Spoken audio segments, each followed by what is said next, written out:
Screaming in High Heels, The Rise and Fall of the Scream Queens pretty much focuses on three people.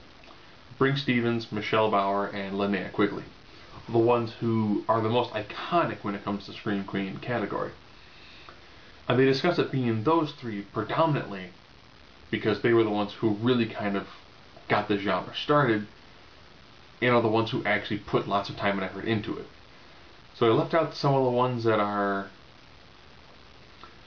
Like, there was no Jamie Lee Curtis, and she's considered a Scream Queen because of her scream, but she wasn't in a lot of movies. These women are in quite a few movies. And the interesting part is it actually goes through the movie making process from like the 70s, 80s, and the early 90s. And how all of a sudden you had this large influx of, you could do a movie in a week. And you were putting movies in the theaters.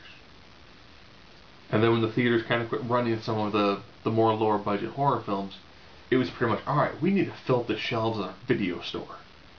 Lots of the mom and pop shops. I then discussed about the rise of Blockbuster, which all of a sudden wasn't going out and getting all these B movies. And how that really kind of killed the direct-to-video Scream Queen sort of era. As well as the amount of utopia that exists in B movies. I was born in '79, so I actually got to watch lots of these movies on things like HBO or USA's Up All Night or Up All Night, depending on when you saw it. And the weird thing was when they discussed those movies, you actually had comedic elements, horror elements, and normally you had nudity. You could remove any portion of that three and it still worked. The weird thing is nowadays you watch some of the B movies or direct-to-videos, they either try to just do lots of horror and lots of sex, and if you remove either one of them, the movie falls flat. Normally they fall flat by themselves. It wasn't until I was watching this that I kind of remembered some of the older B movies that I saw, and when you saw them on USA and they cut out all of the nudity, they essentially were comedies with horror aspects. Which is weird because they were actually pretty solid movies. And they discussed the process of pretty much writing a script and then going, alright, we've got like 5 days to shoot this. And doing the whole movie in 5 days.